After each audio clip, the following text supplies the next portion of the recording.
صل وسلم دائما ابدا على حبيبك خير خلق كلهم.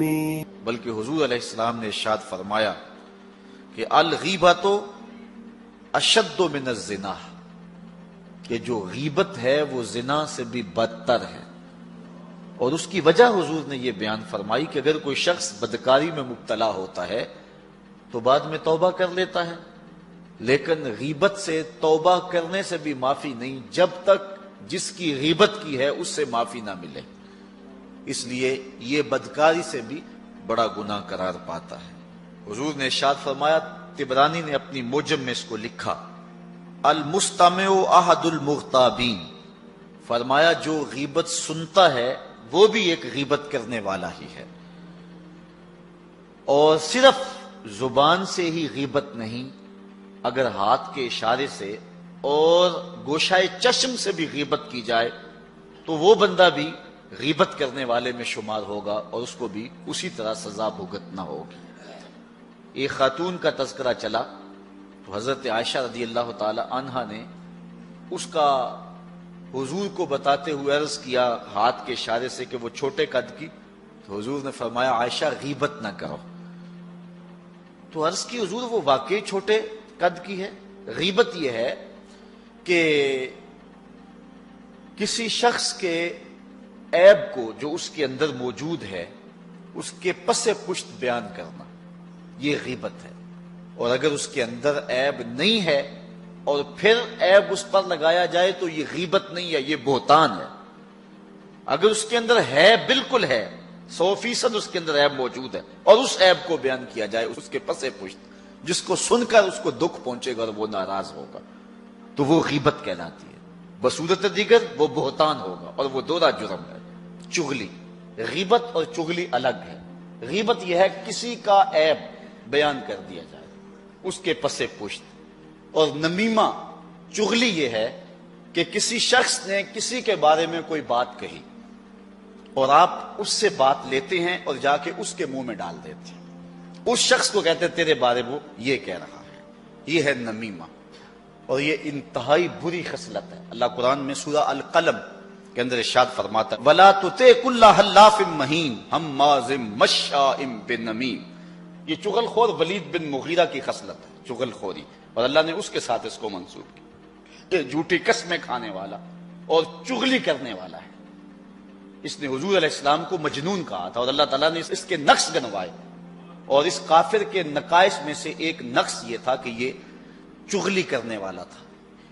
جس طرح مکھی گند اٹھاتی ہے نا اور جا کے پاک کھانے پہ رکھ دیتی ہے، اپنی اپنی قسمت ہے نا. شہد کی مکھی کا اپنا مقدور ہے. تو شہد کی مکھی چلتی ہے اور حضور پہ درود پڑتی ہے اور چھتے تک آتے آتے وہ شہد میٹھا کر لیتی ہے، وہ کڑوا رس میٹھا کر لیتی ہے. اور دوسری مکھی گندگی پہ بیٹھتی ہے، ایک جگہ سے گندگی اٹھاتی ہے اور دوسری جگہ پہ لا کے رکھ دیتی ہے. چغل خور بھی اس مکھی کی طرح ہے، ایک جگہ سے گندگی اٹھاتا ہے اور دوسری جگہ پہ رکھ دیتا ہے اور لڑائی اور فساد برپا کر دیتا ہے. لیکن سلو کرانے والا شہد کی مکھی کی طرح ہے. کڑوا رس چوسا، دوسرے کو کہا یار وہ تو تیرے بارے میں جذبات ہی بڑے اچھے رکھتا ہے، واپس آتے آتے اس نے اس کڑوی باتوں کو میٹھا بنا لیا. اور پھر اس نے کہا اچھا پھر میں ہی غلطی پہ ہوں، اگر وہ میرے بارے جذبات یہ رکھتا ہے تو پھر میں غلطی پہ ہوں، میں توبہ کرتا ہوں، میرا اس کو سلام کہہ دینا. تو محبت پیدا ہو گئی. تو جو چغل خور ہوتا ہے، جو نمام ہوتا ہے، یہ انتہائی بدترین شخص ہے.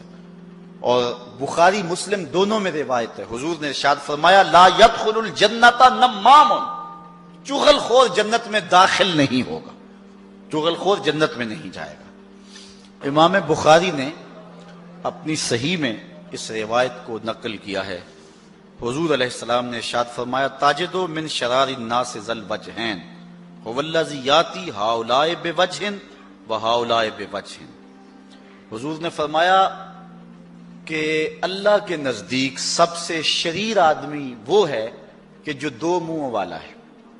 ایک شخص کے پاس جاتا ہے تو اور منہ لے کے جاتا ہے، دوسرے شخص کے پاس جاتا ہے تو اور منہ کے لے کے جاتا ہے، اس کو کہتا ہے اس نے تیرے بارے یہ کہا، اس کو کہتا ہے اس نے تیرے بارے یہ کہا، لڑائی کرا دیتا ہے، خاندان توڑ دیتا ہے۔ اچھا، غیبت بری چیز ہے، چغلی اس سے بھی بری چیز ہے۔ چغلی خاندان توڑتی ہے، دوستیوں کو قطع کرتی ہے، لیکن سب سے بڑا ظالم وہ چغل خور ہے جو میاں اور بیوی کے درمیان چغلی کرتا ہے۔ جب میاں اور بیوی آپس میں الجھ پڑیں اور طلاق کی نوبت آئے، حدیث میں آتا ہے اللہ کا عرش بھی تھرا جاتا ہے، اللہ کو یہ انتہائی ناپسند ہے۔ تو جو شخص غیبت کرتا ہے اور چغلی کرتا ہے اور خاندانوں کو لڑاتا ہے، دوستوں کو توڑتا ہے، ان میں سے بدترین شخص وہ ہے کہ جو بیوی کو خامند کی بات بتائے اور اس کے خلاف بات کرے، اور جو ہے وہ خامند کو بیوی کی اور بیوی کو خامند کی، اور اس طرح دونوں کے اندر تفریق ڈال دے۔ تو اس کے پاس اور منہ لے کر آیا، اس کے پاس اور منہ لے کر کے آیا۔ لوکی مینوں منہ آتے خول چڑھا کے ملتے نے، ویکھن نو کتنے مٹھے پیڑے کتنے دل دے دے۔ کتنے لوگ ہیں کہ جو معاشرے کے اندر کام ہی یہی کرتے ہیں، ویلے ٹگے، انہیں کوئی کام نہیں ہوتا، بس لوگوں کو لڑا رہے ہوتے ہیں، جھگڑے فساد، خاندان کے خاندان اجاڑ کے رکھ دیتے ہیں۔ حضرت عمر رضی اللہ تعالیٰ عنہ فرماتے ہیں کہ میں کسی سے پوچھوں نا کہ تو آج کل کیا کرتا ہے، وہ کہے کہ میں آج کل فارغ ہوتا ہوں، کہتے وہ شخص میری نظر سے گر جاتا ہے۔ فارغ نہ رہو، مومن فارغ نہیں ہوتا، ہر وقت کچھ نہ کچھ کر رہا ہوتا ہے۔ اپنے آپ کو مصروف رکھیں، با مقصد زندگی بنائیں، ایک لمحہ بھی بے مقصد نہ گزاریں۔ حضرت قعب رضی اللہ تعالیٰ عنہ کا ایک قول ہے، فرماتے اتقوا النمیمہ فإن صاحبها لا یستریح من عذاب القبر۔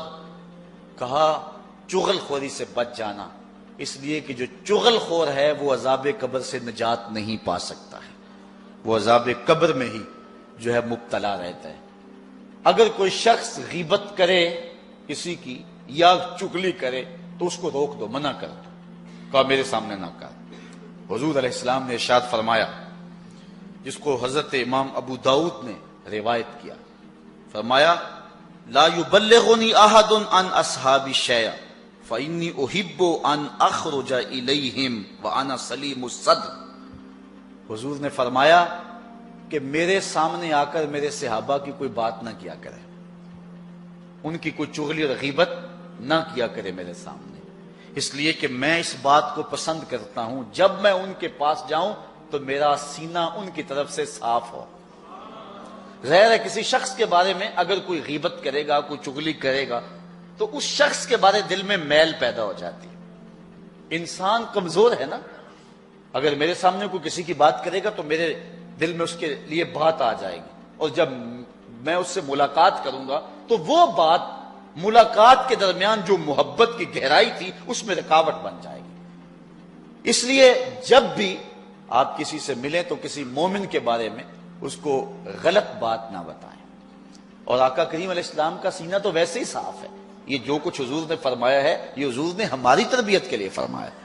حضور کے سینے پر تو میل آ ہی نہیں سکتا نا، حضور کا سینہ تو جو ہے وہ اتنا مطہر ہے اور اتنا پاک ہے، اللہ اکبر، اور دل اتنا طاہر ہے۔ اعلی حضرت نے حضور کے ایک ایک عضو پہ سلام کہا اور تذکرے کیے، لیکن جب حضور کے دل کی بات آئی تو اعلی حضرت کہنے لگے اللہ اکبر، دل سمجھ سے برا مگر یوں کہوں غنچائے راز وحدت پہ لاکھوں سلام۔ اور ایک حدیث کے لفظ ہیں، حضور نے فرمایا الا اخبرکم بشرارکم، میں تمہیں خبر نہ دوں کہ تم میں سے سب سے شریر لوگ کون سے ہیں؟ قالوا بلا، صحابہ نے عرض کی کیوں نہیں حضور، آپ ارشاد فرمائیے۔ قال المشاؤون بالنمیمۃ المفسدون بین الاحبہ، وہ جو چغلی کرتے ہیں اور دو دوستوں کے درمیان تفریق ڈال دیتے ہیں، فساد کرتے ہیں محبت والوں کے درمیان۔ کہا میری امت کے شریر ترین لوگ یہ ہیں۔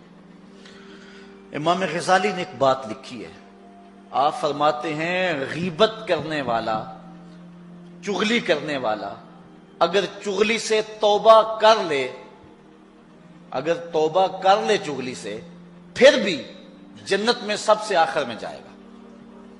اگر اس نے چغلی سے توبہ کر لی تو پھر بھی جنت میں آخر میں جائے گا، اور اگر چغلی سے توبہ نہیں کی ہے پھر جہنم میں سب سے پہلے جائے گا۔ اب آپ اندازہ کر سکتے ہیں کہ یہ کتنا برا اور کتنا بڑا گناہ ہے۔ ایک حدیث میں آتا ہے کہ قیامت کے دن جب بندہ اللہ کے روبرو حاضر ہوگا تو اس کے نامہ مال میں کچھ بھی نہیں ہوگا، وہ دیکھے گا تو کچھ بھی نہیں، وہ کہے گا اینا صلاتی و سیامی و طاعتی، مالک میرے روزے کدھر گئے، میری نمازیں کدھر گئی، میرے نیک اعمال کدھر گئے؟ اللہ تعالیٰ ارشاد فرمائے گا ذہب اعمالک کلہ، تیری غیبتیں اور تیری چغلیاں تیرے سارے عمل کھا گئیں، اب تیرے نامہ اعمال کے اندر کوئی عمل موجود نہیں ہے۔